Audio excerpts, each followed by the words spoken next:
After much anticipation, the 2025 IBU Biathlon World Championships are here. You join us in Switzerland and the Roland Arena in Lenzerheide as the country hosts the World Championships for the first time in this format. A stadium and course that's rapidly developed over the last few years, and a fitting venue for championships that will be full of historics, firsts and lasts. A special few who have carved their names into the history books prepare for their last World Championships. It's a time for chapters to be closed and batons to be handed over as new names fight for their piece of history. We start today, the first of 9 days of racing, with the mixed relay, 24 nations, 4 athletes per team, 3 2-kilometre laps and 2 shooting stages per athlete, with the first World Championship medal up for grabs. The first day of championships doesn't come much more exciting than this, and alongside myself, Ellen Ellard, is former Team USA biathlete Chad Salmela. Chad, what a way to start the next week and a half of action. Yeah, the mixed relay is a great way to start the World Championships. It kind of puts the burden of success over the entire team, both the men's and women's side. They used to start with the individual competition. I think this is a way better start because it feels like the team goes into battle for the week of the World Championship supremacy together. Well, just under 300 athletes from 34 countries competing over the next week and a half. The atmosphere is really electric in the stand. The fans packing it out on the first day of action, so much so that as they all wave their arms, the whole stand is shaking. Eyes, of course, will be on Johannes Tingesbø. This his final World Championships before retirement. And he could take the outright record for World Championship titles with a win today, Chad. He's level on 20 with Ole Einar Bjorndalen. And do you think that that's on his mind today? You know, he said he didn't think about it until around Christmas time. Now he's got a finite amount of time to take numerous firsts and bests in the sport. I think what he's more probably concerned about today is being a good teammate, making sure the team is ready to roll, and doing a good job on the range and on the tracks. Well, let's meet some of the teams. And first up, bib number 6, Switzerland. Well, there's certainly the vibe that they're peaking at just the right time. Along with Italy as well. What a week the Italian team had in Antholz. It's Hannah Ockenthaler who will lead out the team, with all eyes on Tommaso Giacomel, who is back in very good form. One of the big comeback stories of the season. Germany and young Selina Grottian with a huge smile on her face. Part of the German relay team for the women that came third in the World Championships last season. And someone else who came into good form in Antholz in the World Cup was Julia Simon, who looks very focused indeed. She'll lead out the reigning world champions. It's Anna Magnusson, who wears bib number 2 with the small one next to it. Part of the winning relay team in Antholz, replacing Elvira Urberg in the team. And wearing bib number 1 today, led out by Ingrid Landmark-Tandvold, who's had to overcome her own challenges so far this season, and a team that will be brought home by Johannes Tingesbø.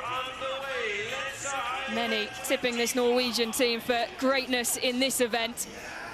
But Chad, there's plenty well in the top 6 who will be thinking of, if not trying to spring a surprise, but force their way onto the podium today.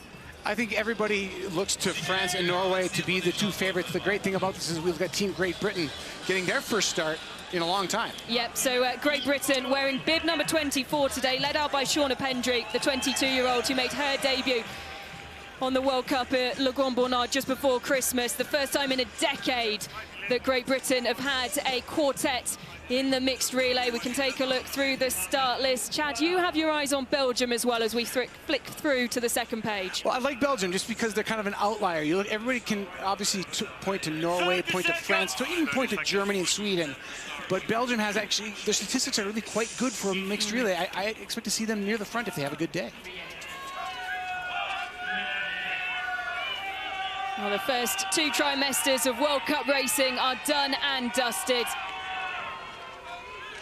And we prepare to kick things off here in Lenzerheide. The first of our World Championship medals up for grabs today. And the first race, the mixed relay. The women will take on the first 2 legs. 3 laps and 2 shooting stages per athlete. And no surprise to see Anna Magnusson of Sweden go straight to the front. She loves to blast out of the blocks with a lot of power, Chad. Yeah, and I think the Swedes really want to prove something. I think they want to prove they can put 4 good shooting stages together. That's kind of been a challenge for them in both the men's and women's relays. This season they've been brilliant, but they've come from way behind after first and second exchanges. And I think that Sweden just wants to get out to this World Championships with a very solid start. Yeah, Anna Magnusson, the only change from the bronze medal winning team from the World Championships last year.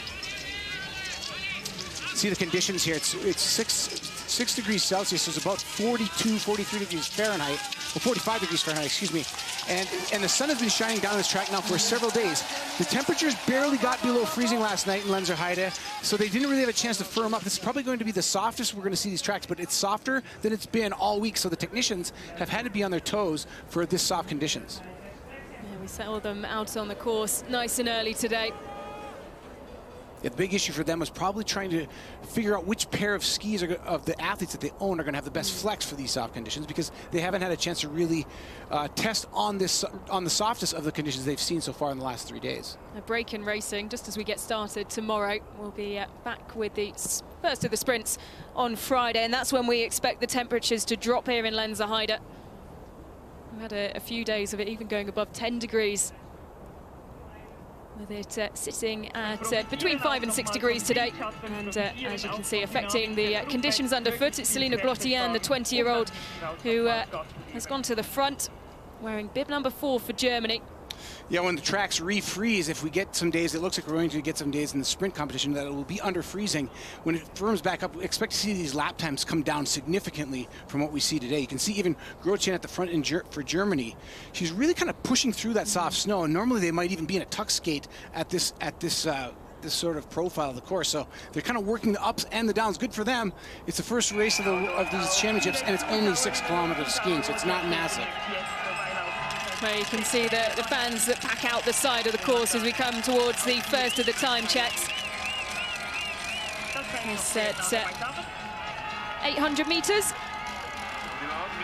And Celine Glottian leading the way, the athlete spitting into 2 trains. To the side of her is Ingrid Landmark-Tandervold. With Simon down in 5th. Suvi Minkkinen as well, Chad. That's someone we have to mention. It's Finland who wear bib number 10. Now, they had some challenges as we left Antholz. Plenty of illness around the squad.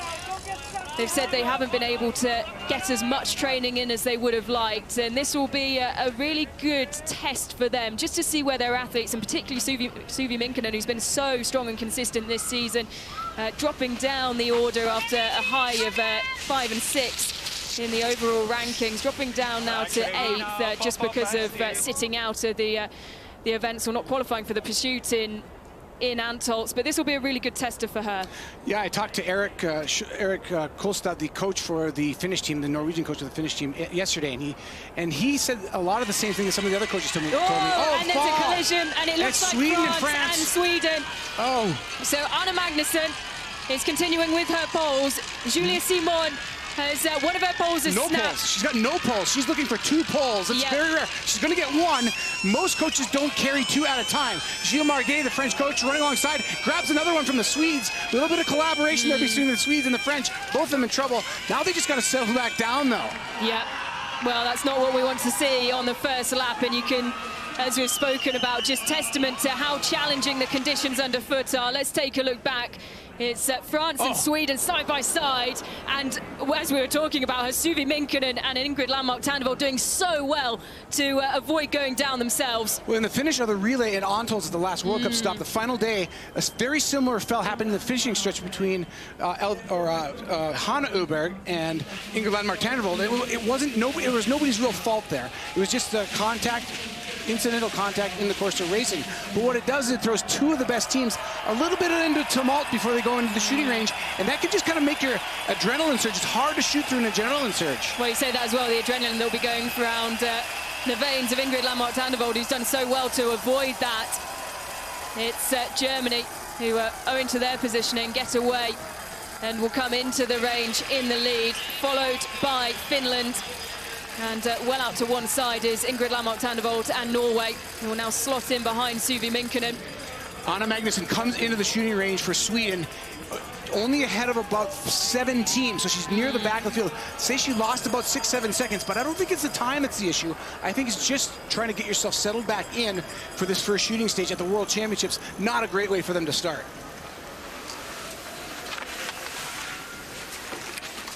So dropping down into the prone position for the first shooting stage of 2 for our first leg athletes, Julia Simon. You see the gap to Magnusson in real time. That's the damage that fall did. Just put that out of your head. See how much of a professional athlete you are. Great start for Finland, and Suvi Minkkinen will get away in the lead. Pursued closely by Poland. Slovakia going 5 for 5 as well. Canada, great start for them. Ukraine, Czechia, France having to dip into the extra rounds, but it's only 1 for Julia Simon. Great turnaround for Sweden, but Tandvold having trouble for Norway. And Sweden also having trouble. Hope she didn't fall on her rifle. She looks like the rifle's still hitting the shots. It's just trying to settle themselves down. And it's a penalty loop for Norway, who, despite avoiding the crash, Ingrid Landmark Tandvold is going to have to head off to the penalty loop. And that was the shaky start for Norway that they did not need to win this relay. Still not out of it. Only first shooting stage. Let's settle down. We've got a lot of World Championship racing to go. But wow, what an action-packed first lap. We're talking about sickness in the off-season, and we didn't even get to that conversation before a crash basically upended this relay. Yep, and Suvi Minkkinen, who is part of that Finnish team who struggled with illness at the end of Antholz. All the men withdrawn from the last race of the World Cup weekend as we take a look back at the shooting of Tandvold. It's mostly just not settled. You can see that she doesn't have consistent misses anywhere. That was a consistent one at 12 o'clock, but I don't think that there's a zero problem. I think that this is just nerves getting to Tandvold. It doesn't appear to be. See this last shot? Yeah, she's out to the right. And that, so what happens is when you come in to shooting range, you need to get in the same position every time. It's really hard, especially when the snow is softer, which is why they've been trying to standardize the shooting mats at different venues and make them the same. So it's soft snow conditions that might make her elbows sink a little bit deeper into the snow through the mat. That could have thrown her zero off just a little bit. Several possible problems, but Suvi Minkkinen, we were talking about her coach. He said that she particularly has been dealing with a lot of sickness, and he was unsure of her fitness. But it wasn't just the Finns. I talked to the Italian coach. I talked to the United States coach. They've all had a lot of sickness. So I think everybody's a little bit on equal footing as far as who is healthy completely coming into this World Championship and who is not. Natalia Sadolovic, the 26-year-old who's tucked in behind Suvi Minkkinen, had that incredible 4th place finish in the short individual in Kontiolahti, but just hasn't been able to hit the same height since. So you've got Minkkinen in first for Finland. Then it's Poland. That is Sidorovic, who's had a podium finish so far this year in the opening World Cup season. And Fialkova Batowska of Slovakia also had a podium in France. So good, strong competitors challenging now France. Julia Simon making a great comeback, 9.4 seconds back now in 4th spot at 2.8K. But where is Sweden? There's Magnusson now. It seems like no matter what, Sweden's going to have a trouble in the early legs. They have all season, and here we are again. The Swedes outside the top 15 in the second lap of this relay. And here are Norway and Tandvold. Tandvold, just tough shooting day for her, and she's been through so much. She actually said in a recent interview with VG magazine in Norway that this has been the best year of her life. And if you follow biathlon, you kind of scratch your head and say, well, what happened? But she did get married this summer to her longtime boyfriend Trygve Markstedt, who is a clothing brand owner in Norway. And she says that, she's been better at pulling her biathlete self out of her life self. But this is just going to add a little bit more stress to her life. This penalty loop that she had to ski off in this first shooting stage. Yeah, well, no doubt the best season of Suvi Minkinen's life. Turning 30 in Kontiolahti, her first World Cup podium on home snow there. And well, there was plenty of questions at the time. Was it just because of the support that she had from the home crowd? And well, she's proved everyone wrong this season. It's really fun when a team has momentum like that, when you aren't a superstar team and you start knocking heads with the front of the field. It's a big, you get a big change in how you see yourself as an athlete. And the Finns are doing that this year. Yeah. As you said, Erik Thomas Kolstad, the Finnish head coach. The Norwegian changing a lot about the team in the course of the last season so far. But what is going through that man's mind right now? This is just not the way. When you're Norway, you don't come here to play, you come here to win. And they are near the back of the field now, still not yet through the 3.4 kilometer mark.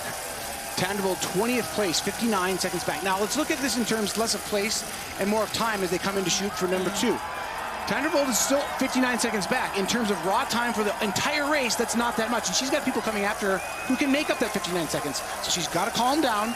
Got to come in and just go back to being the biathlete that she is and hit the targets. Well, we were talking before we came on air about what we described as hot take podiums. And, well, as our front three come into the range, this is not a trio you might have been expecting to be leading, as our first leg athletes come in for their second shoot in the standing position. Suvi Minkinen.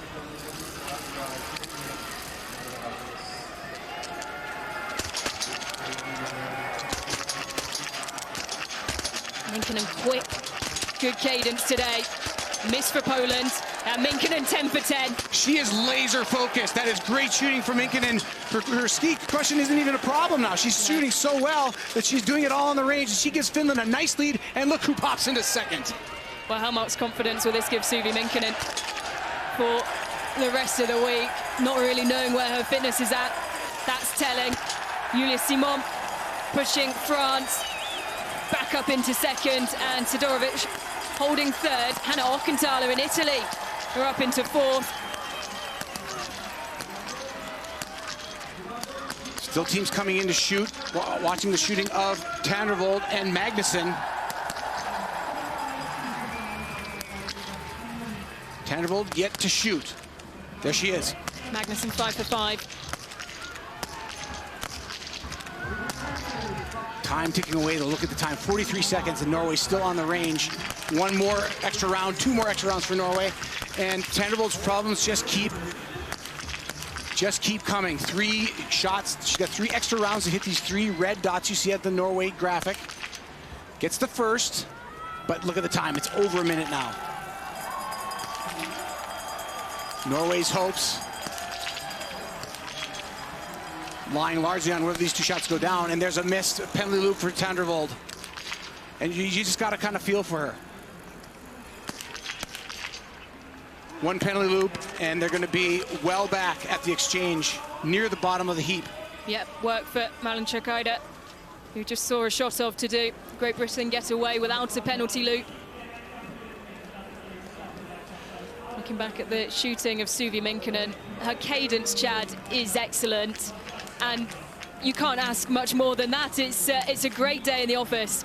Yeah, she was very patient with the setup, very patient with all the things surrounding the shooting. But once she got into the shooting, the rhythm was good. And we have to point out, the altitude here is relatively high. It's a little bit lower than Antholz, where they're used to going. So it's the second highest place they've been. As we see now, the Norwegians come out in 23rd spot, 159 back.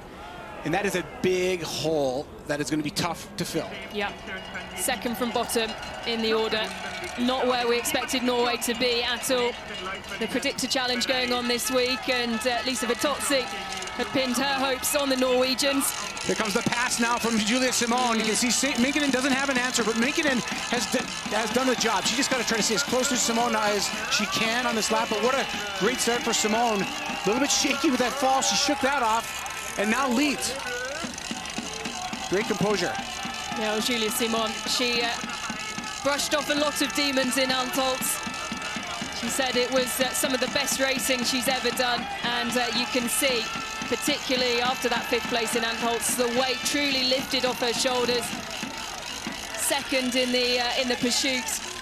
And mentally, she seems back to a very good place. And when you look at her shooting as well, in a really good position. She hands over to Lou Jean-Monod, who, well, dominant in the last trimester 2, and particularly in Antholz, doing the sprint pursuit double. Yes, Simone started the season with a dip in both her skiing and her shooting performance. Now, Minkkinen, she's not pulled away from Minkkinen. That's a good call by Minkkinen to just try to stay there and make sure that she doesn't get away. Give her second leg skier. Finland will hand off to Sonja Lehtomaa, who's actually the same ski speed statistically as Suli Minkkinen, a -2. She'll go up against the France's Lou Jean-Monod, who's 2% faster than the Finn second leg. And actually, through the last trimester of skiing, it was Sonja Lehtomaa who was quicker than Suli Minkkinen. Minkkinen giving up a little bit of space here as they head downhill into the stadium. But it's France and Finland, the two F teams on the front of the field, and Poland sitting in 12th. That's a good start for them with Sidorovic. We've seen some great stuff from her earlier this season. Selina Goltian and Germany down in 7th. 4 missed shots. So it's staying out of the penalty loop. Tight corner as they come around the bottom of the stand and into the stadium, parallel to the range. And a big final push from Julia Simon and from Suli Minkkinen as well. It's Finland and France who will hand over together. Lehtomaa and Jean-Monod who pick up the batons. The second leg athletes. A dramatic start to proceedings here in Lenzerheide 2025. Poland, next team to hand over, and you can see just how chaotic it gets in exchange. Italy up in the mix as well. Germany hand over. Czechia, Slovakia. And particularly when you look at Czechia, Chad, the 2 male athletes in their team had a really strong finish to trimester 2, Vítězslav Hornig and Klitschmar.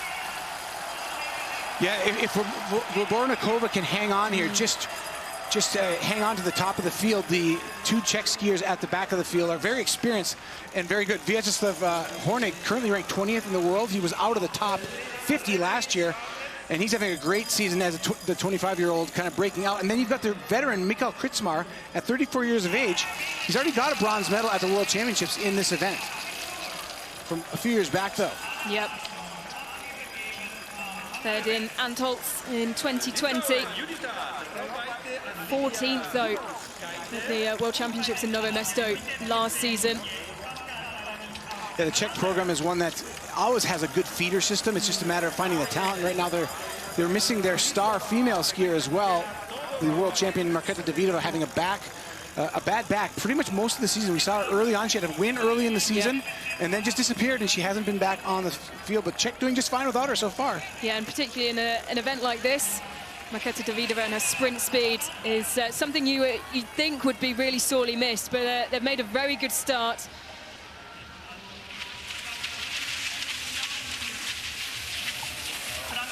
Here now is the Thunderbolt at the front of this group, moving up a place. Moving up from 20th to it looks like 19th at the exchange will be, no, the United States will come in first, so she'll still be in 20th. And the Norwegians have 3 legs to make up 2 minutes and 11 seconds. Great Britain handing over as well. Shauna Pendry over to the junior athlete, Chloe Dupont. Great British team having to call on some help from the Australians as their van broke down on the way to Lenzerheide. But opportunities like this, Chad, the single mixed and the mixed relays, where we get to see some of our smaller nations shine. Right. The great thing about the mixed relay is that you don't have to go very deep in the charts. It's very hard for a smaller biathlon nation like Great Britain or even the United States to put it in context there, or Finland, for example, who's currently in the medals. It's very hard to go 4 deep on the women, 4 deep on the men and contend. The great thing about this mixed relay when it came into existence in 2005 at the first World Championships is it gives more depth and chances at relay medals. And you think about that, the fact that Kritsmar has a World Championship medal. Yep. This is the only race he's also got a bronze medal in win the Olympics individually, but this gave him a chance to give Czech Republic a bronze medal 3 World Championships ago, and you see that happen time and time again. Italy, another benefactor. You see Dorothea Viera on the left side of your screen, that light blue suit. The Italians are very good at this event. They have struggled overall in the relay so far this season, though, the Italians. As we see Dorothea Viera at 27.5 seconds down on the time of Lou Jean-Monod.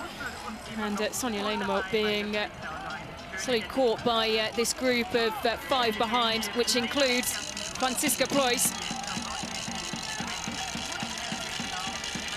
Lena Häcki-Gloss.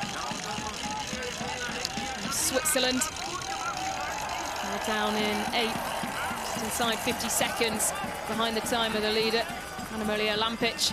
You can see in the bright green and blue, you have Slovenia on this leg.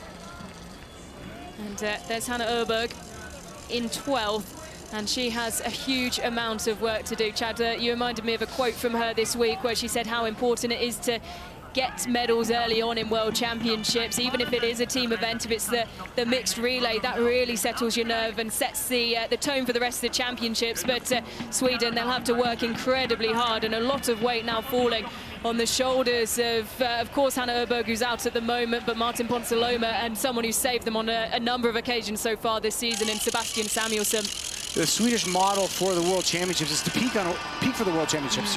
You sense that from the early season results of Sweden, that they haven't been quite as on task or on point as they need to be, but you always wait for the Swedes to emerge at the World Championships. So you expected almost of the Swedish team to come here and shine. So to be a minute back after leg 1, yeah, it's kind of a concern, but we've seen Sweden do this already so many times this year, and they supposedly weren't even in top form yet. Yeah. So we'll see. Jury's still out on Sweden, folks. Yeah. Norway, not so much right now. Don't count them out yet. Yes, of course, Norway, a different matter. But it is Stella Holmblad and Johannes Tingis Bø on the final 2 legs, who of course, flying high. Stella, in particular, in the World Cup rankings, pulling on the yellow bib just before we took a break from that competition to move into World Championship season. Here's Lou Jean-Monod. Yeah, Norway now has twice the proposition in time of the Swedes to catch back up. Jean-Monod, though, solid prone shooter, 88% so far this season from the prone position, and she's got a comfortable lead now over the Finn, Leinemot. Third most accurate shooter in trimester 2. Starts with a hit. Oh, near miss at 3 o'clock. Dead center last 2. Coach likes what he sees. Good composure.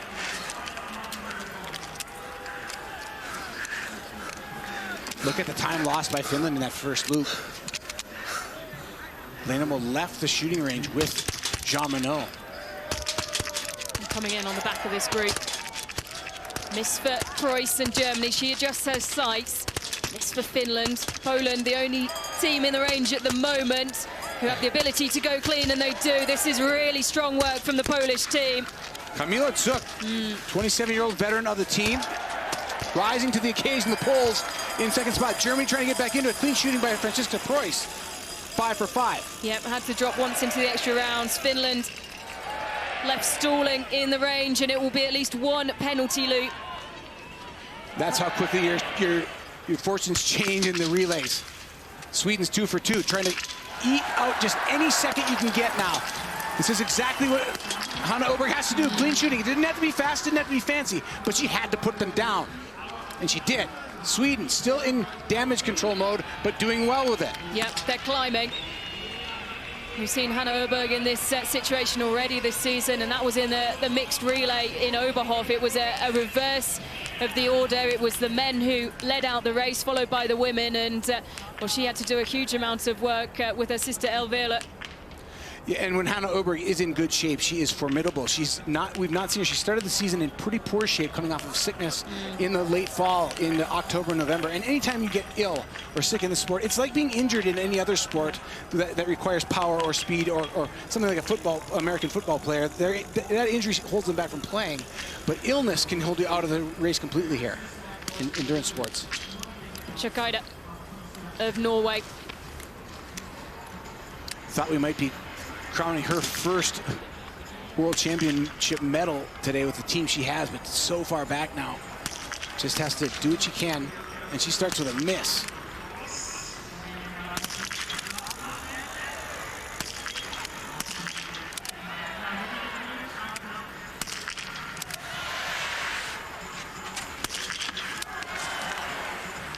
USA away after one extra bullet. Moving the 19th spot as Norway goes clean with one extra round. But again, Kirkeide not really making any ground on anybody there. At least no significant amount. Well, it's a huge amount of pressure already on the shoulders of the 21-year-old. Her World Championships debut. Previous youth world champion. Well, if you look at this group now, you could go back almost a decade and you'd see the two people at the front of this group, and you would have seen them at the front of a World Cup. At the front is Slovakia in second leg, Anastasia Kuzmina. She is a three-time Olympic champion. She two-peated or defended her 10-kilometer sprint from 2010 to the 2014 Olympics. Kuzmina went out of the sport, was retired for about, I think, 3 years, had a child, and she came back last season. Now, she has not been anywhere near the athlete she was back then when she was an Olympic champion, but she is 40 years old, and she's rounding into some form now, and she's actually giving a good challenge to these younger athletes. Yeah, leading this chasing pack of 5. 38.4 seconds down on the time of Lou Jean-Monod. Kuzmina breaking the world record for the oldest female biathlete to win points on the World Cup circuit.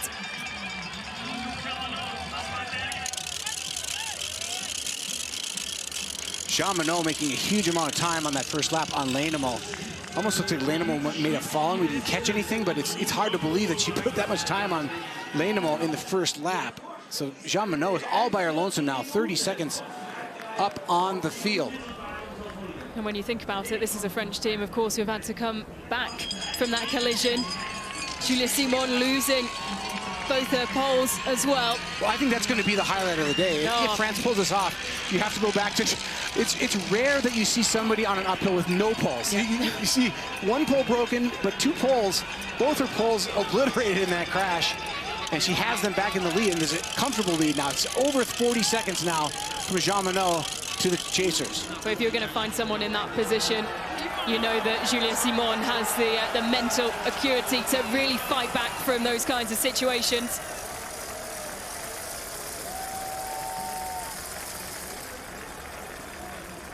So Lou Jean-Monod on her way into the range for the second time.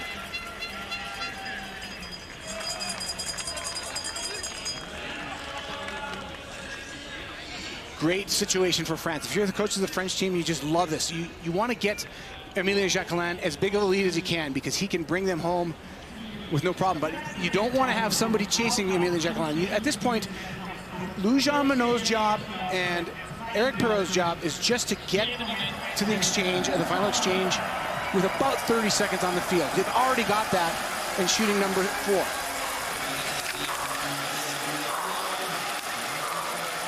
You can hear the deep breaths of Lou Jean-Monod.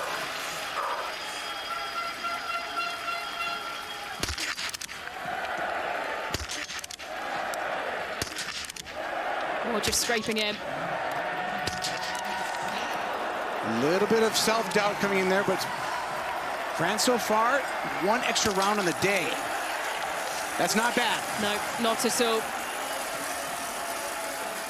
That'll put them to 2 extra rounds now for the team. 1 per leg, basically. Look at the snow, though. It's getting deep, and it's only going to get worse as the men go. Now the battle for the silver and the bronze comes down to Kuzmina, the 40-year-old veteran against the 36-year-old veteran in Dorothy, or 35-year-old veteran Dorothy Veer, and Preuss, the World Cup leader overall. Miss for Vera. The underdogs, Czech and Pole, are the cleanest athletes so far. Czech is clean. Poland clean as well. Germany with a miss.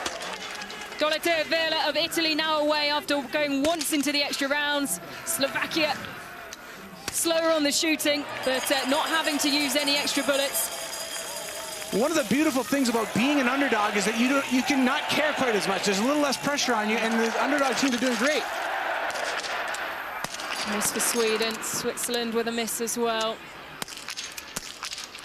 Belgium, who was a squad to have very good accuracy through the course of the first 2 trimesters. They're now away. Hanna Öberg misses her 2nd extra round, so more time wasted. That round needed to be loaded. And it's a penalty loop. It's a penalty loop for Sweden, and the challenge just begins to mount once again after good work to try and close the gap, climb up the order. It's once around the 150-meter penalty loop for Hanna Öberg. One of the issues here for Sweden, as Öberg loses more time, is that for the men, they only have 6 kilometers to work with, and it's very soft snow. It's going to be very hard for them to make up the time on the field in front of them if it's more than a minute at the 2nd exchange. It looks like it's going to be well more than that now. They're at almost 2 minutes. 1:52 is the time. So Öberg came into that shooting stage 1:14 back and leaves 1:52 back. Don't have to be a math whiz to know that that's bad math for your team if you're Sweden. The only team with a penalty loop in the top 10, Anna Gandler and Austria rounding out the top 10, but they're 2 minutes and 5 seconds down. That's better from Norway and Chakaida. 5 for 5. Seeing the pass here, this is Preuss flexing her muscle on the Olympic champion. Kuzmina is thinking, yeah, youngster, I could have challenged you a few years back, but she's still doing a great job keeping Slovakia in the running. But to put that in perspective, Oleander Bjørndalen actually won the Olympics at 40 years old in the sprint in 2014, so it's been done. Well, we saw him yesterday in the media race as well for the TV experts, and still looked like he could throw down a good time that could challenge on the IBU Cup. Well, I think he could probably ski a leg for a lot of teams right now, and a lot of teams would be plenty happy to have Bjørndalen with their team. So Lou Jean Monod already through 10.8 kilometers, and Dorothea Viera seeing Italy up into 2nd. Bornikova of Czechia in 3rd, Preuss fighting back and up into 4th. Kamila Zuk in 5th for Poland. Kuzmina fighting away. Just, Chad, you can see it so evidently on that climb, just how challenging it is with the soft snow. Yeah, Kuzmina's just got to get to the top of the hill. Her wheels are coming off of her for form right now. This deep snow is not helping. But the deep snow is helping Lou Jean Monod pull away from the rest of the field. Her fitness is superior. She can use these tough conditions to actually pull more time out of the field because her fitness is so superior. When you're fit and the conditions get tough, it gets tougher for the people who are less fit than you. You can start pulling the time out of the field. Well, we saw the early signs, particularly for the French women in Antholz. They just responded so well to the altitude. And I know, of course, we're not as high as we were in Antholz here, but that summer training and big summer training block they put in at altitude seems to have done the world of good, and the athletes able to draw on that. As round the corner comes Lou Jean Monod, and into exchange it's Eric Perrault, part of the World Championship winning quartet in Nové Mesto this time last year, and a huge final push from Lou Jean Monod. She was flying in to tag off Eric Perrault. Jean Monod left the shooting range ahead of the Czech Republic by 38.9 seconds. Czechia sitting 2nd now at the 11.4 kilometer mark. Czechia has fallen behind Italy. There you see the 2nd and 3rd place teams, and they're pulling time out of everybody else except Preuss. They're actually pulling a couple seconds out of Preuss at the last time check as well. So these two are moving very well. Dorothea Viera will hand over to the very experienced Lucas Hopper, and then to bring Italy home, they have the in-form Tommaso Giacomel, with confidence just cruising through his veins after great performances in Antholz. For Bornikova, handing over to Vítězslav Hornig, who himself had a good end to trimester 2. Germany handover as well, 54.9 seconds down. Pretty even matchup there for the silver and bronze between Italy and Czech in the 3rd legs. Got the 20th ranked athlete in the world from Czech Republic in Vítězslav Horník. But he's going up against a very experienced Lucas Hofer. He's already got 3 World Championship medals in his drawer at home. Hofer, 35 years of age, at ranked 29th, just 9 places behind the young Czechman. That's going to be a one to watch here. And particularly when we talk about, of course, likes of Elisa Gasparin, and then, of course, we have to say the Bow brothers retiring at the end of the season. This, their last World Championships. But then you look at those who might retire after the Olympics in Milan Cortina this time next year, and we know, of course, that's something that a lot of people have spoken about with regards to Dorothea Viera. Could you see Lucas Hofer doing the same thing? Maybe this could be their last World Championships as well. They'll want to go home with as much of a haul as they can. I don't think Hofer would be doing this if the Olympics weren't in his home venue next year. So I would absolutely expect that. But Italy's got a bright future, and we're going to see that in the next leg. If Hofer can get the baton, the at least inferred baton, to his teammate Tommaso Giacomel, you're going to see a great star of the future in the final leg for Italy. Let's see if they can create some fireworks. They're currently sitting in the silver medal position, and young Vítězslav Horník, 25 years of age, having the season of his career, is now in position to do something great for Czech Republic. Austria have just handed over in front of us. It's Simon Eder, the 41-year-old. He picks up the baton from Anna Gandler. Malinka Kida over to Sturla Holmlund, who pulled on the yellow bib in the World Cup just before we moved into the break before the World Championships. And the #1 ranked athlete in the world now has a huge amount of work to do. A fitting bib to wear today, bib number 3, denoted by the yellow on the front of his chest. Well, Lujan Minot was the fastest time of that leg by 26 seconds. A full penalty loop and maybe a few seconds. Veer was second fastest, and Kierkegaard did her job, but she didn't eat up any time to anybody else because she skied even with Veer for that leg. Well, the French team know they want to give Emilien Jacquelin, who's been such a reliable anchor for the men's relay team. 4 out of 4 they've won on the World Cup circuit on the men's side this season. Undefeated. I think Jacquelin needs a lead, though. Jacquelin has proven in the past that when he gets into a mental battle in a relay performance, he has rarely come out the better of the multiple athletes on that last shooting stage. So the French coaches know, keep the lead if you can, Eric Perrault. Yep. And try and grow it as well. I'm sure the advice would be, and he's more than capable of that. Navrat down in 4th for Germany. The 31-year-old turning 32 tomorrow, celebrating his birthday here in Lenzerheide. At Germany, we haven't talked much about them. No. We saw that Francisco Preuss, but they definitely have Justus Strelo going last for them. Justus Strelo, if I had to characterize what he does for a biathlon team at this level, he is a classic relay person. He skis a couple of % slower than the average of the field, but he's a great and fast, clean shooter, and that is what a relay needs.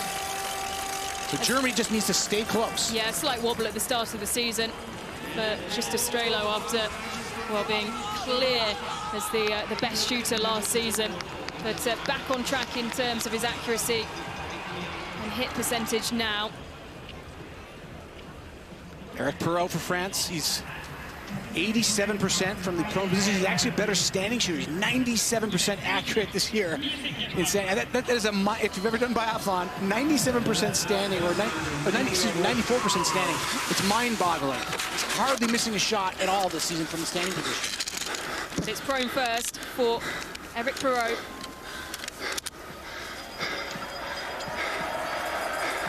Getting a good look at his teammates' shots.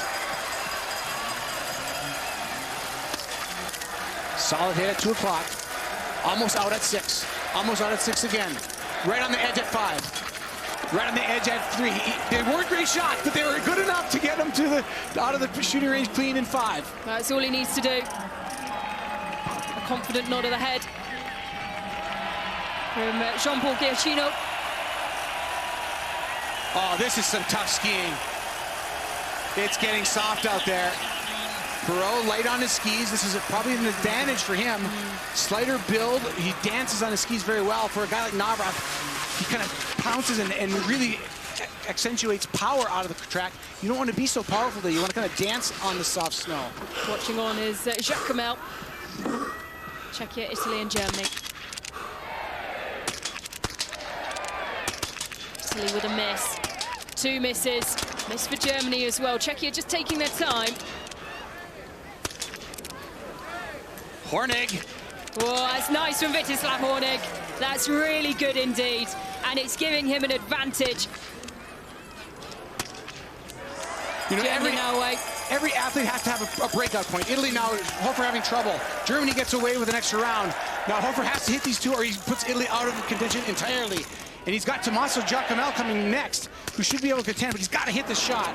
If he goes to the penalty loop, I think it's done for Italy. Sebastian Stolder taking as well his time. Too. And that's better from Hofer. He was under pressure and, well, he delivered on that last. What I was going to say is that Vítězslav Hornig, at 25 years of age, has not done anything great beyond some medals at the Junior World Championships. He's not really featured on the World Cup. But this is an opportunity for him to have that moment where he steps onto the world stage and becomes a name that we know. Well, he'll benefit so much from the confidence that he had from the results in Antolz. Oh, and Martin Ponsiluom adding a little insult to injury, trying to make up a 2-minute deficit for Sweden. And he goes to another extra round. Yeah, and struggling to reload the bullet as well. So extra time taken up there. Just 1 extra round needed, though. Here's Stella Holmberg.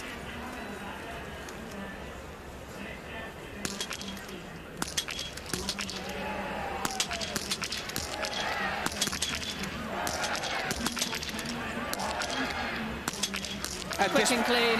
At this point, this is just a time trial for Lagride. He's over 2 minutes back.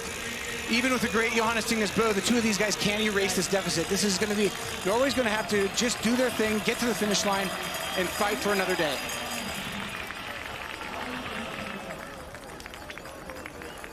Shooting of Eric Perrault. Great look over the shoulder of the young Frenchman. So we got a nice race building up for the silver and bronze. 55 seconds from France to Hornig, the gap from first to second. Then it's just 10 seconds from Hornig to Navrath in Germany, and then another 17 seconds from Navrath to Hofer and Sklenárik of Slovakia, who now snuck ahead of Switzerland and Poland.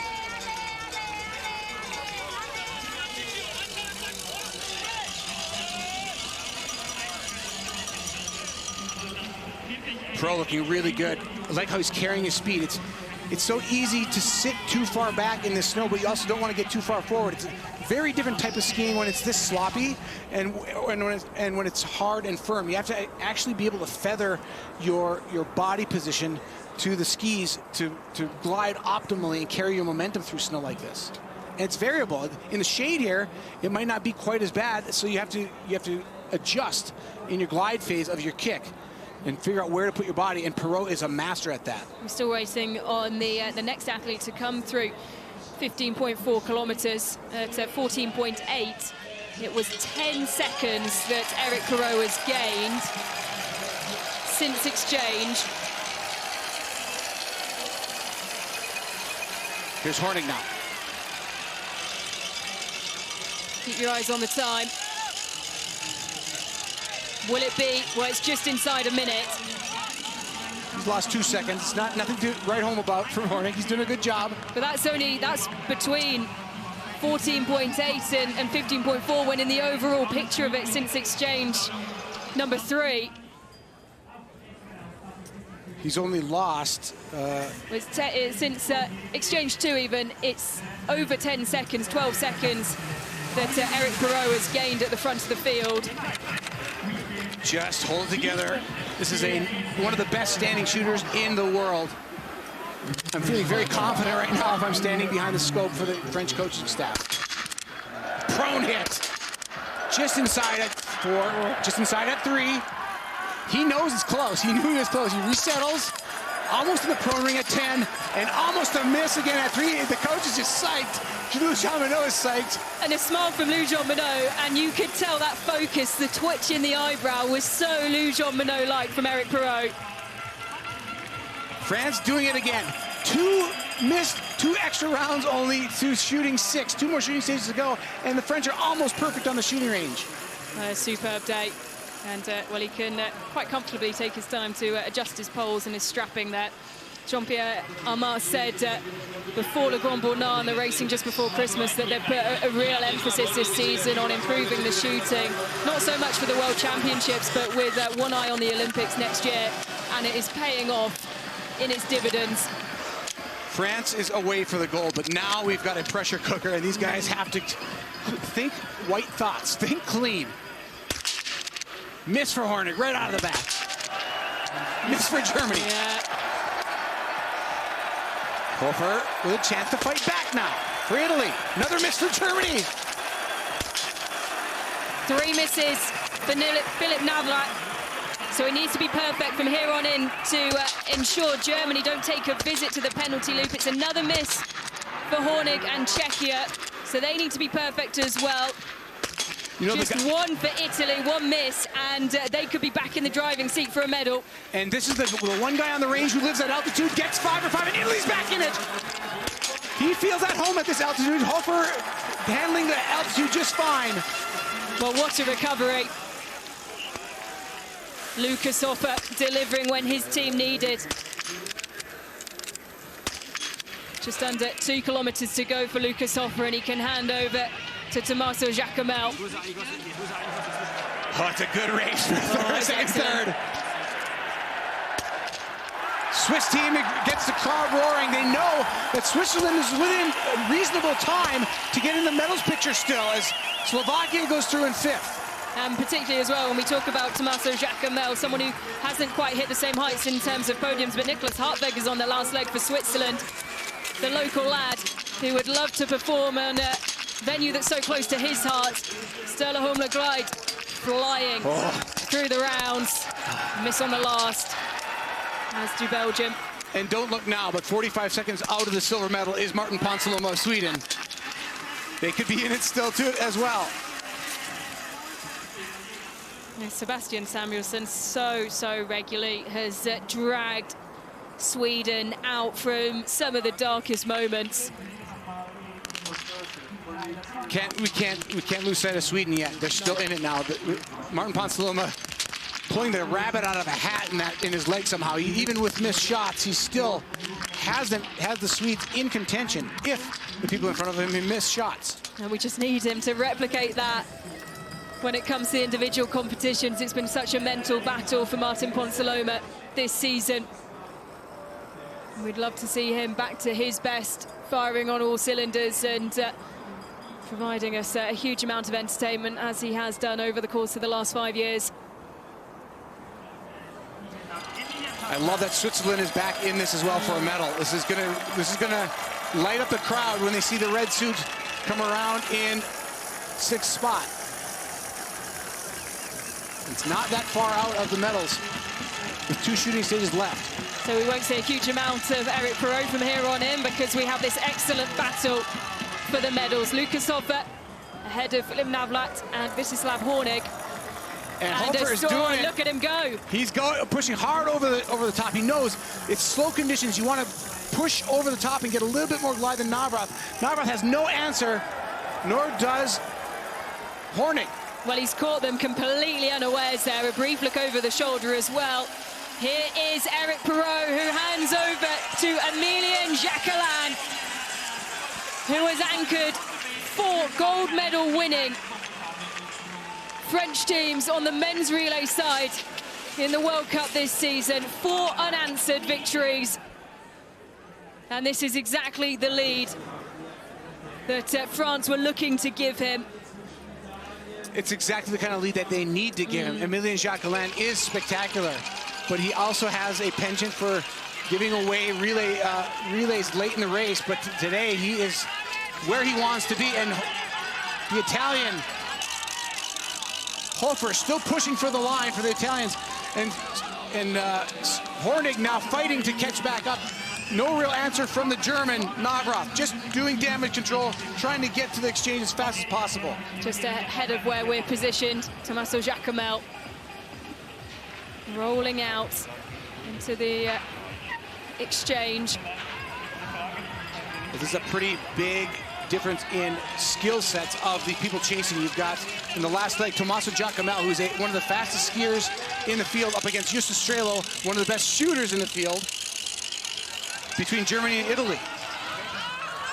And then the Czechs have Michal Krčmar, who's a 91% prone shooter and 77% standing shooter. Krčmar has a lot of experience in relays. Yeah, and he was part of the bronze medal winning quartet in Antholz in 2020. That's exactly who Czechia want on this final leg. So our final leg athletes away in the battle. Less than 2 seconds separating second from fourth. And then the time ticks away. Can anybody put in any late theatrics and get into the medal picture? This is the first team to throw their hat into the ring, the home team, Switzerland. Nicholas Hartweg. Oh, it's not. It's Germany's next, or Sweden's next. Sweden, as Sebastian Samuelsson receives the baton from Martin Ponsiluoma, and that's a job well done. So Sweden in fifth, and by no means out of the battle for the podium. Just over 30 seconds behind Germany. Switzerland have handed over now as Johannes Tingers Bø just slides into the picture. Sturla Holmlagride has given absolutely everything to try and catapult Norway up the order. You really struggle to see that, barring any disasters ahead, it will be enough to find them on the podium today. Well, Martin Ponsiluoma had a pretty spectacular leg, but he was still outdone by a man not in the picture. Sturla Holmlagride for Norway still put down the best leg three, but Ponsiluoma pouncing on the skis was 10 seconds faster than anybody on the ski course. And here are our chasers, the battle for the podium. And one of the things that I really liked from what we saw of Tommaso Giacomel, Chad, in Antholz, was his racing mindset and the way that on the climbs he'd surge past Taulia Bø, and he didn't seem out of place at all with so many of the big names, these really decorated athletes around him. His mental ability to race, his tactical mindset was so impressive considering the start of the season he's had. Yeah, he sees himself in a big way. You can see that he's young, but he sees himself as a great athlete. He's not he doesn't cower under the pressure and the lights of being in a hard situation. And here he goes to the front of the field. And if he's smart, he may want to try to pull away from these two athletes because he's got the physicality to do it. Well, we saw how much he loves to climb in Antholz, driving up the slopes and turning the screw, but not really getting away. And it is challenging to get away when it is so soft, and you're trying to determine how hard do I really want to drop these guys before I shoot in these warm conditions. Giacomel seems okay to have company so far. But one thing you got to watch is this guy coming from behind. If he starts making time on the Italian, the coaches will get on the radio and say, all right, Tommaso, might want to light a fire. Well, we've seen, of course, Sebastian Samuelsson do so many great things for this Swedish team this season. Chad, how much will his ability to really show his best in terms of his speed will be affected by the conditions today? I think for Sebastian Samuelsson, this is a good condition for him. He kind of grinds through. He doesn't have great ski technique on fast courses. Where he puts his body weight, he puts a lot of power behind. He forces his ski through the soft snow. I actually think this is the best conditions for him. Advantage Samuelsson in the soft snow. Well, that's only advantage for the minor positions on the podium, because it's France and Emilien Jacquelin in the driving seats. The only person who can take this relay from France is Jacquelin himself. Yeah.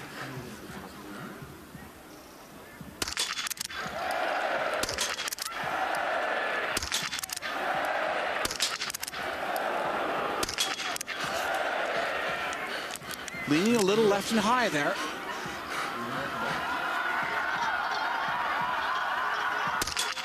Solid. No concerns. Nope. And a very happy Eric Perrault. And it's still only the third extra round that France has used it today. This is how you win relays, Ellen. It is indeed. You hit the targets. Well, I'm regretting not putting them as the best shooters of the day on the Predictor Challenge. Do download the IBU app. A chance to win a VIP biathlon weekend and get your predictions in. Test yourself against the experts.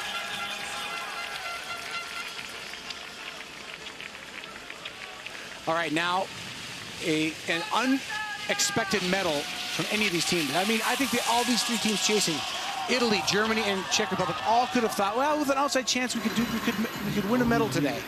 Now the reality is facing them. It's not going to be gold, not yet anyway. And it's head-to-head shooting to try and get there. And just outside of the picture, but we can see and hear the response as he comes into the ranges. Sebastian Samuelsson around the corner. Won't be long before he drops down onto the mat. Look at how fast Strelo jumped to that first shot. He's got four down before anybody else. Answer, he's gone. Strelo, that is why you put Strelo in a relay. That is superb. Italy left stalling. Tommaso Giacomel with 2 missed shots. Kretschmar have to drop into the extra rounds, and it has to be perfect from here on in now for Italy if they're going to stay out of the penalty loops. And, well, it's now, you have to say, advantage some way to Sebastian Samuelsson. Sebastian has to hit all these and get out of there as fast as he can. He can't afford a missed shot if he wants to be on the podium. And it's penalty loop for Italy. And Sebastian Samuelsson's clean with 5. As Johannes Tingesbo pulls up and drops down into the prone position next to Niklas Hartweg. We're going to be telling Tommaso Giacomel's story another day as he goes to the penalty loop. Johannes Tingesbo now in the range, trying to challenge for at least getting Norway back into the top 5.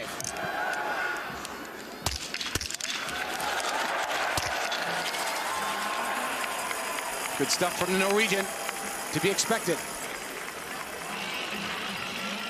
There's Tommaso Giacomel. He'll come out with Johannes Tingesbo. The Norwegian will have to wait another day to try and pull ahead of Oleana Bjørndalen in the overall titles won at the World Championships. They're level on 20. Well, I think that was a duel that Giacomel would have savored if it was for a World Championship medal. Now he's just back in familiar territory racing against the great Johannes Tingesbo, but it's well back of the medals now. They are outside the medals by 47 seconds. And then 23 seconds separating Sebastian Samuelsson and Kretschmar of Czechia.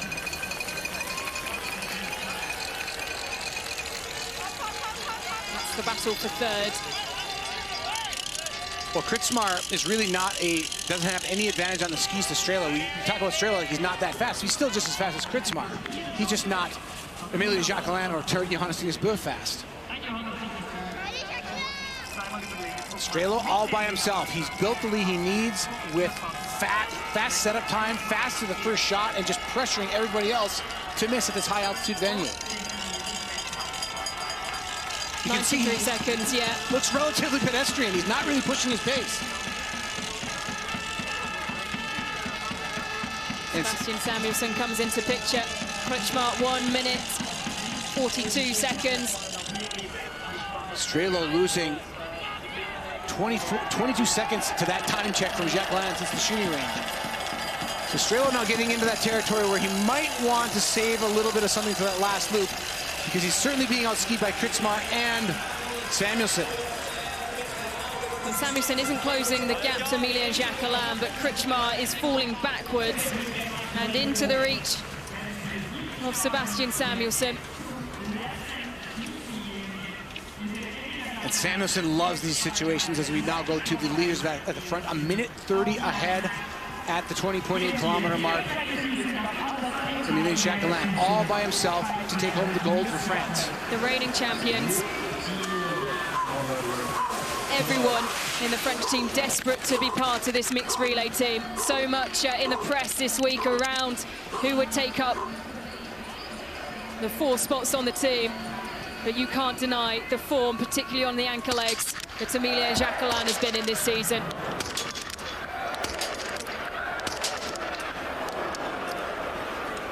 Taking a bit of a chance. Now he's shot to hit 2 targets that are left standing. And he's got a bit. Now he's in trouble. Now he's in trouble. This is not.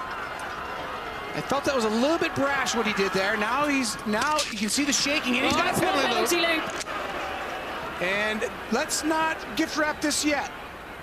Well, he still has the time, but it needs to be just one, and it is just one. You can see he could not afford any more time than he had.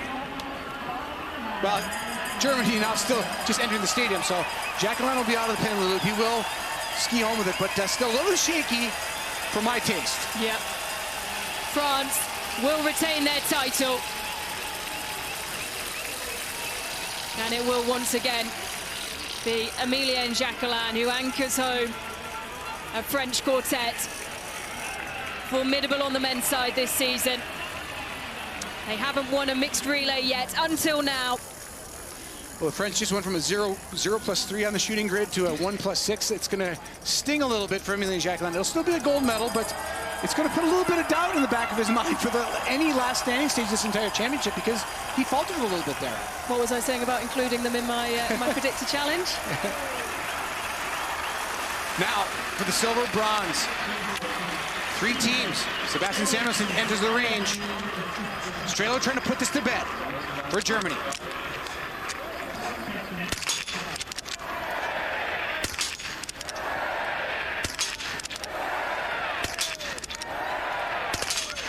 Oh, that's great. Celebrations in the German team. You could have timed a rap song to that cadence. Beautifully done by Strelo. The door opening up for Sebastian Samuelsson, but he's on 2 misses now. And Norway's there. Johannes Tingesbo. Czechia away. And it needs to be a big final push from Michael Kretschmar. Norway and Johannes Tingesbo a clean 5 for 5, and he will have the athlete from Czechia in his sights. Behind him, though, is Sebastian Samuelsson. It's still possible. It's still possible. 9 seconds to Kretschmar. In fact, I'd say this leans towards Norway or Sweden for the bronze. There's the gap to 3rd place. Well, what a redemption this would be for the Norwegian team.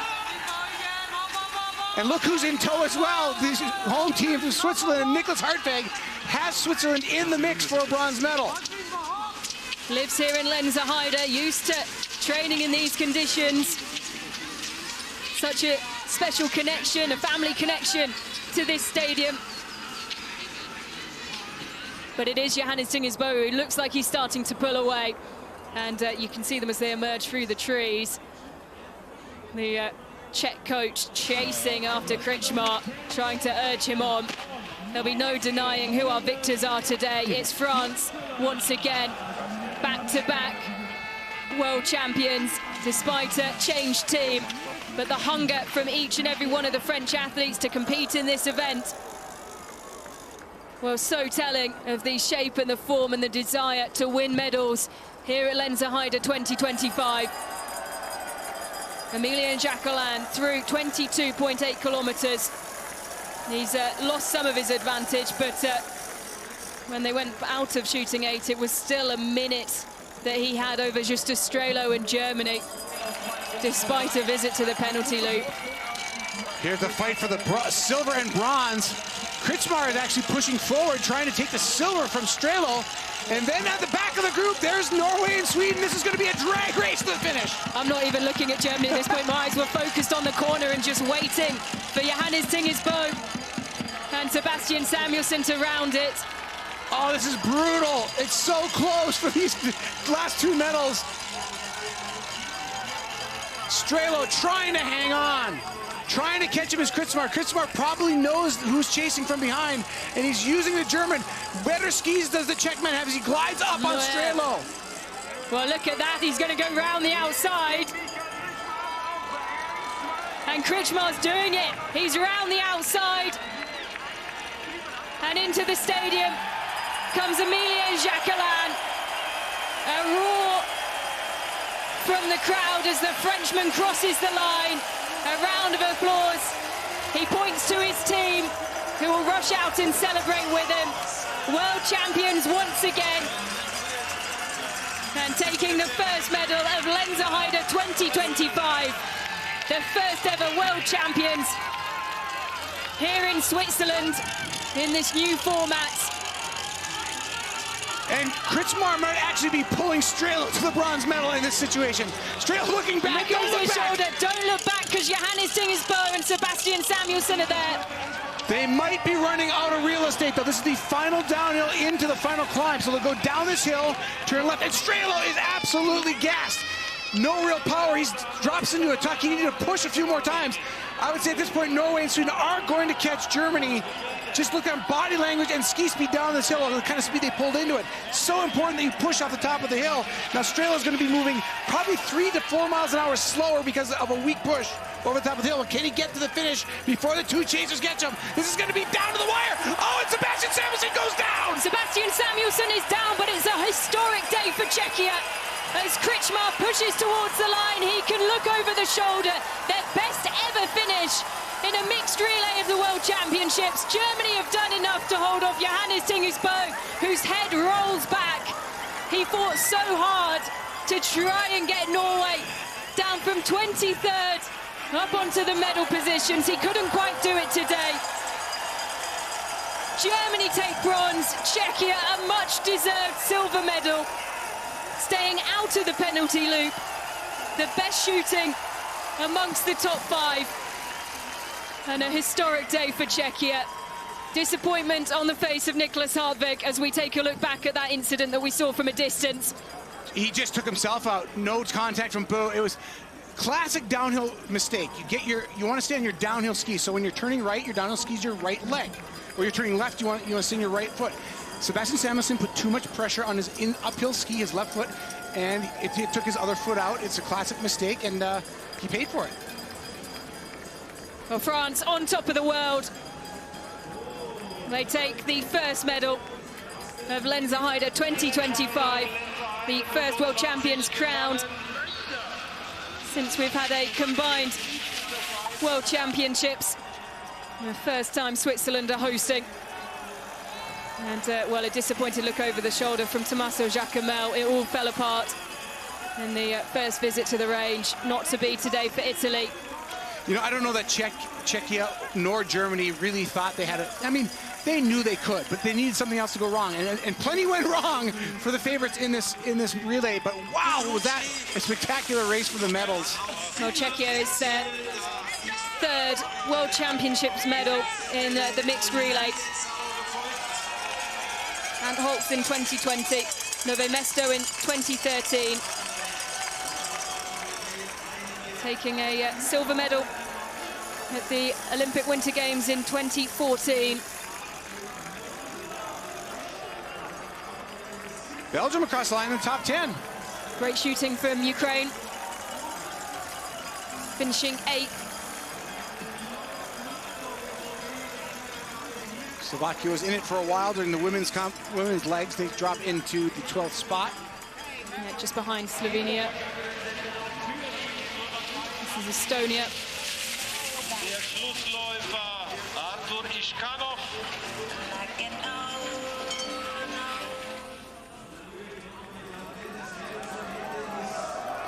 Renee Jacquenot.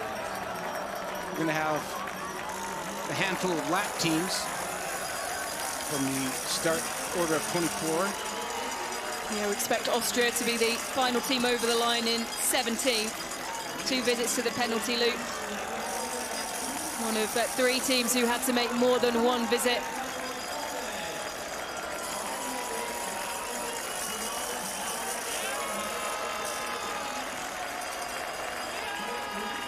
Lithuania across the line. Good shooting from Lithuania as well today, you have to say. Give a nod to them. Yeah, 0+5. They match Ukraine. It was my predictor challenge for the low shooting score, so I had a little fist pump when Petrucci came across the line. I think Lisa Vitozzi had mine at the same call as I did. Yeah, there you go. And Austria over the line, and that concludes the mixed relay, the first event here at Lenzerheide 2025, and well, it delivered on the drama, Chad.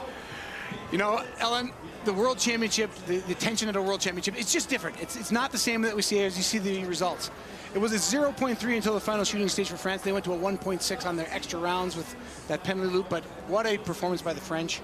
We're not terribly surprising, but Norway coming back, Sweden coming back, and Germany and Czechia coming away with the silver and the bronze medal. I don't think either of those teams were expecting a medal, and boy, does that take the weight off of the German program right from day one. The momentum's great, but boy, does that put as much pressure on the Norwegians and the Swedes going forward. They have a big weight on their shoulders now. Yeah, well, it was one of the Swedish team, of course, we spoke about before we got started today. Hannah Öberg saying how important it is to get medals early on in World Championships so you alleviate that weight straight away, and unable to do so today. And you can see there the results amongst our lap teams as well. The celebrations continuing for the Czech team.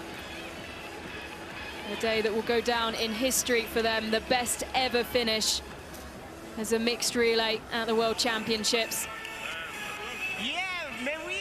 Their second silver medal in a major competition, and their first in over a decade after taking silver in the Sochi Games in 2014.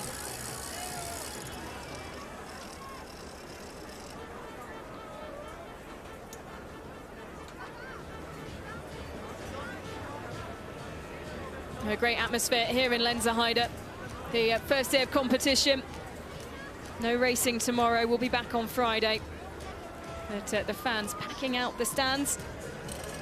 Always great to see on a Wednesday. And with 2 weekends, we expect it to be absolutely bouncing here. Emilien Jacquelin immediately pointing to his teammates. They set him up so well. Shake of the head, he would have wanted more from that final visit to the range. Chad, just a slight air of having the confidence of knowing that he was 1 minute 44 up at that point, and he rattled off his shot so quickly. Just didn't really give himself time to settle in between releasing each round. Yeah, he played the game of doing something spectacular when he didn't really need to, and you know, just kind of bit him a little bit. I think it'll be fine moving forward. It's just anytime you have a rough shooting stage, it sits with you a little bit. No athlete can really overcome that. But Emilien Jacquelin is. He certainly can be spectacular shooting that quickly. We've seen him shoot all 5 like that many times to win races. But today, it was enough to get to the finish line with a comfortable lead. And you know, no harm, no foul, we'll say. Look at the joy on the Czech team. This is an unexpected and a big result from a team that really is relatively unheralded. It's a huge result. We saw just how well Vítězslav Hornig and Michal Křičmar did at the end of trimester 1, and particularly in Antolz. You saw one of the former relay legs that was time and time again a master at the relay was Andrej Moravec and the coaching staff now for the Czech Republic. Moravec, a co-medal winner with Křičmar in these relays from years past. Moravec has moved on now to be one of the national team coaches for the Czech team, and that's got to feel good to move from athlete to coach and then see your protege carry on the tradition of Czech medals in the relays. There's that first fall in the women's first lap of this incredibly exciting relay.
Emilian, congratulations. A bit of dramatic last shooting, but a very confident win for Team France and defending the title this time. How was it? So lucky to have this kind of guys and girls on the team. I mean, what they did is impressive. Very impressive since the beginning of the year. And yeah, I did this penalty loop. It was quite shaking. You know, it's quite hard to be alone on a shooting range with this huge gap. But anyway, for the team, there is a win. For me, I need to improve, but I think I learned from this shooting. I know what I have to adjust, but they were incredible, so I have to thank them, of course. But that was a great start of the World Championships. Congrats again. Thank you.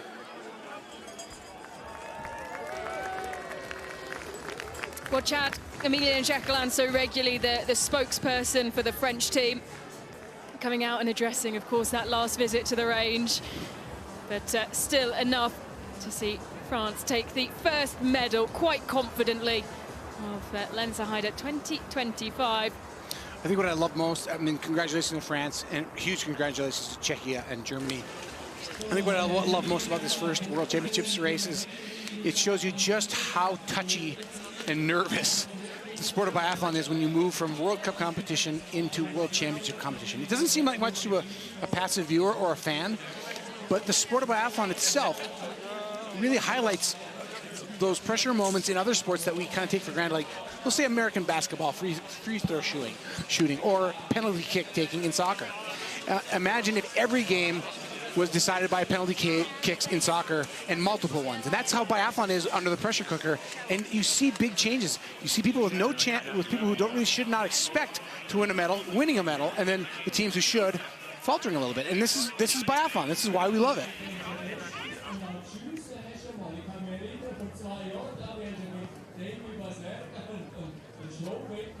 More tough conditions out on the course as well. The temperature +6. We haven't had it drop below freezing yet during the day. When the majority of the teams and media touched down, it was over 10 degrees. We had it up as high as 12. And really affecting the conditions as well today.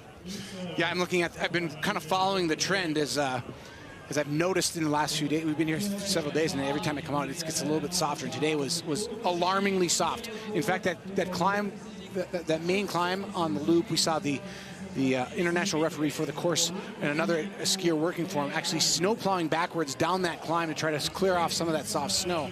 And if they keep doing that, it could be in trouble that they run out of snow. But the temperatures are supposed to drop below freezing tonight. They're going to get down well below freezing, and they will be below freezing all the way through, at least through Friday, where my forecast ends. So I think that this is probably the one day that the organizers were a little bit concerned about with the temperature trends.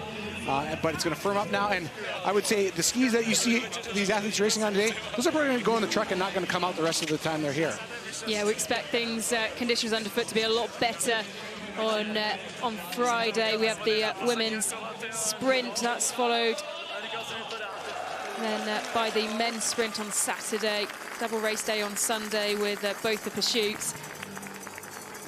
And Chad, well, a word about, before we get into the Norwegian team as a whole, the job of Johannes Tingnes Bø, who came so close to putting them on the podium. Just 3 seconds separating him from a podium position after coming back from, well, they were second to bottom when I believe Ingrid Lamarck-Tanneveld left the range for the second time.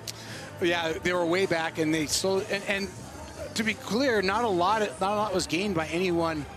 A little bit gained by Lagereid, but most of the field came back to the Norwegians more than anything. They stayed steady through the second and third legs, and then the other teams came back to Norway and gave them a shot. And Johannes Tingnes Bø started his leg at exchange number 3, 2:36 back, and he ends up at the finish line 1:21 back. And that's to the leaders. That's to France. So if you look at, he made up massive amounts of time. In fact, his leg was 42.6 seconds faster than Niklas Hartvig for 6 kilometers. That is astounding. Putting almost nearly a minute on the entire last leg. including Sebastian Samuelsson, 46.5 seconds back. So Johannes Tinges Bø is in great shape. He just didn't have enough to work with today. Yeah, just looking through those leg times now, 1 minute 15, quicker than Emilien Jacquelin. It is really superb, the leg that Johannes Tinges Bø put down, and the shooting as well, but not enough to force Norway onto a podium. And not only did Johannes Tinges Bø ski fast, but he shot fast as well.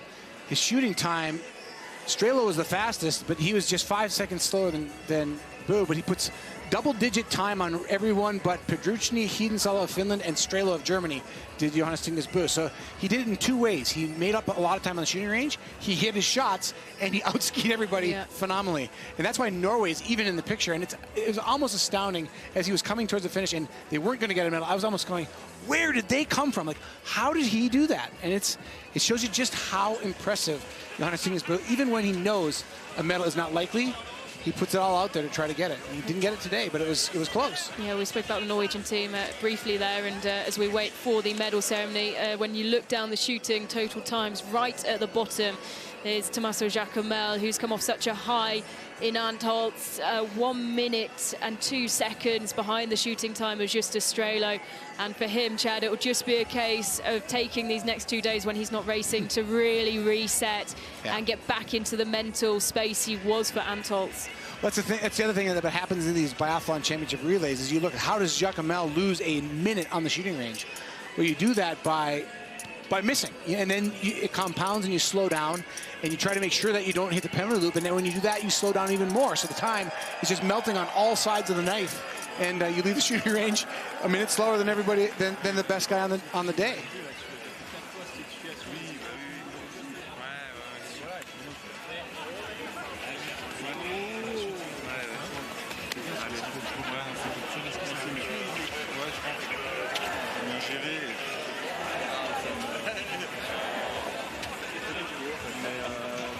Well, Lindsay, the mascot, entertaining the crowd as the athletes put their bibs back on and prepare to make their way out to the podium, which is situated right in front of the stand, just beyond the finishing line, between the start gate and the finishing line, and plenty moving over to this left-hand side of the stand to get the best view possible.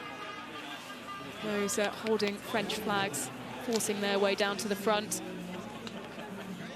Now, Chad, we're seeing some incredible support. It started in Contiolato with the fans travelling in their masses in support of France. They haven't had to make too much of a trip this time round, but still out in their forces, and well, they're being rewarded, aren't they, particularly by the relay teams. And well, you have to say as well on the women's side, Nugent Monod doing so well, but when they combined as a force today in the mixed relay, that's exactly what those flying the French flag in the stands would have wanted to see and came here for. Yeah, and contextually to the fan question, it's a nice gallery here in this midweek start of the World Championships. Wednesday, not one of the most followed events on the repertoire. I mean, the mixed relay is great fun, but it shows you that the Swiss organizer, it's very hard to get biathlon fans to choose to go to a venue they've not been to before. So if you're going to choose between the World Championships in Lenzerheide and the World Cup in Oslo, you might choose Oslo because of the long hallowed history there, or Ruhpolding or Antholz.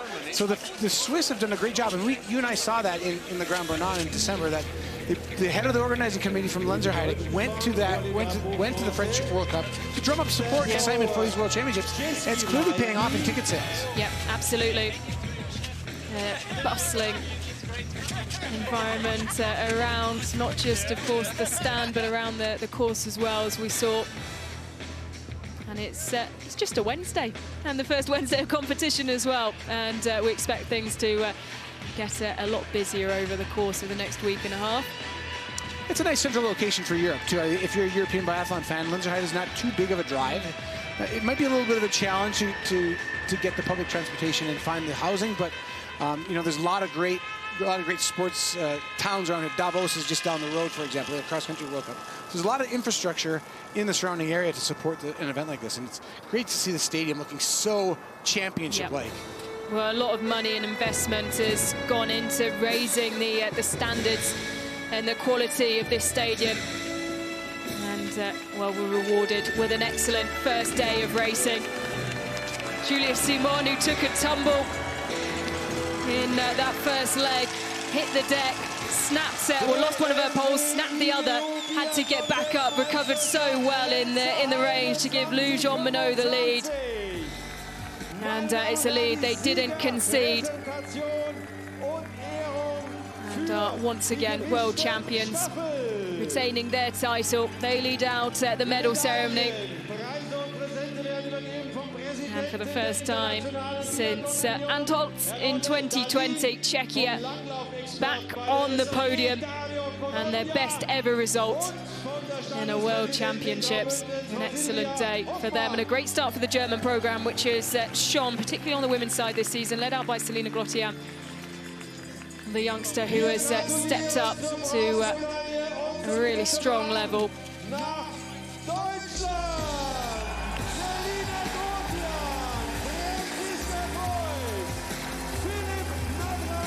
Well, plenty of German fans welcoming the German quartet up onto the podium. Selina Grottian leading out the team, followed by Franziska Preuss, who leads the way in the World Cup standings for the women and claims her first medal, one that she will hope will be the first of many here at Lenzerheide 2025. Philipp Navrat, it's his birthday tomorrow. What a way to celebrate. Kicking things off with a bronze medal, and Justa Strelo, a solid performance. Couldn't quite match the ski speed of the Czech team at the end, but really solid shooting, back to his best in the range, and well deserving of that bronze medal. 3 athletes in this quartet are receiving their very first World Championship medals. And how special and how memorable is this for Justa Strelo, Philipp Navrat, and Selina Grottian. Navrat, a long career in the sport of biathlon, but getting his first World Championship medal right there. It's a bronze. Well, it's lovely, isn't it? The variety of ages as well that we have. And Selina Grottian, who takes back-to-back bronze medals.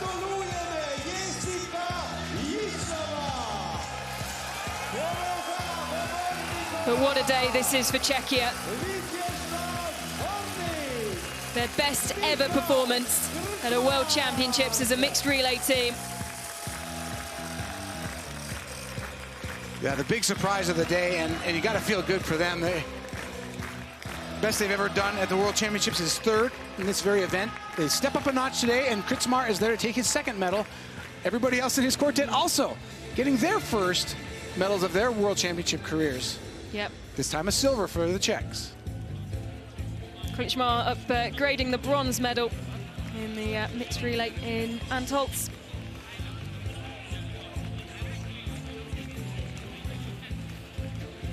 First medal in the mixed relay for Selina Grottian. She was part of the women's relay team. It was that finished third in Novo Mesto for Germany last season. So this will be a day that the Czech quartet remember for a very long time, a day that will go down in biathlon history in Czechia. Huge smiles on the face of Jessica Hyslova, Elisa Verbornikova, Vítězslav Horník, and Michal Kritzmar.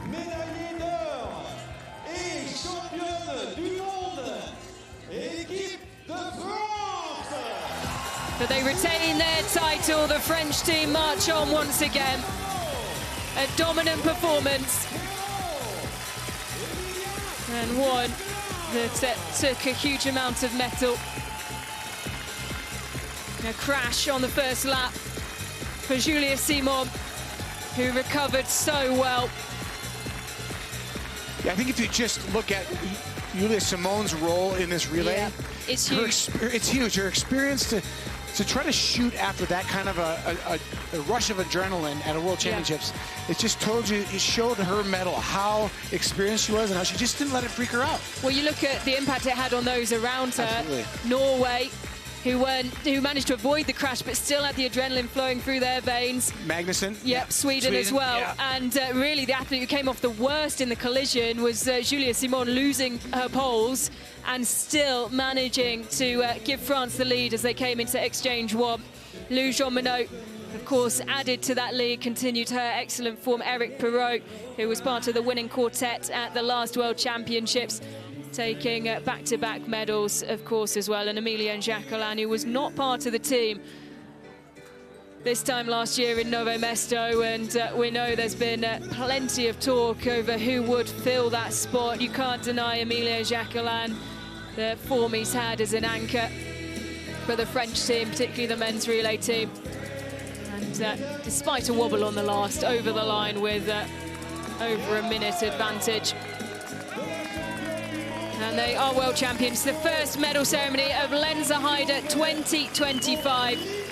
France stand on top spot and lead the embryonic medal table.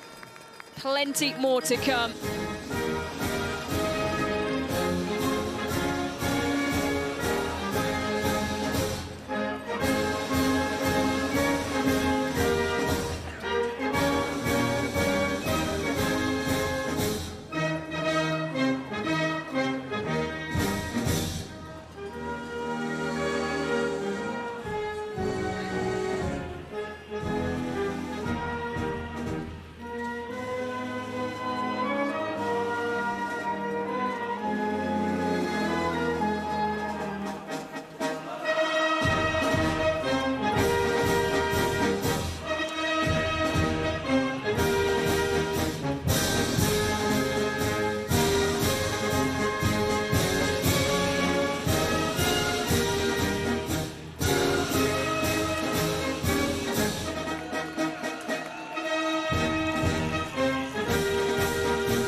Well, a lovely moment for the French team and the French fans in the stands who so regularly have sung the national anthem without any backing music or backing track on the World Cup this season. And they belted it out.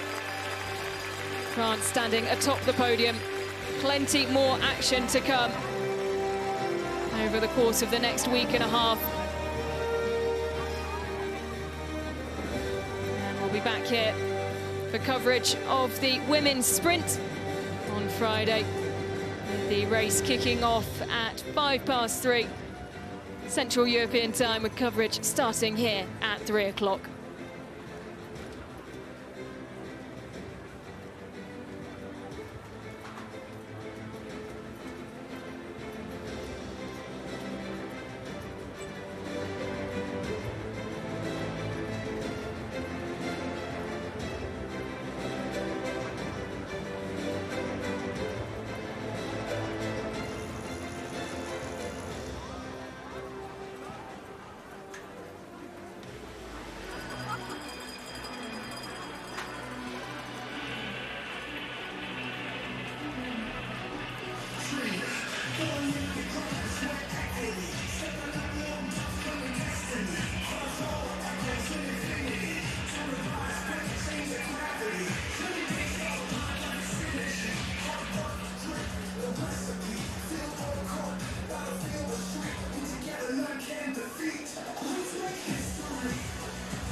Ich habe 7 Spiel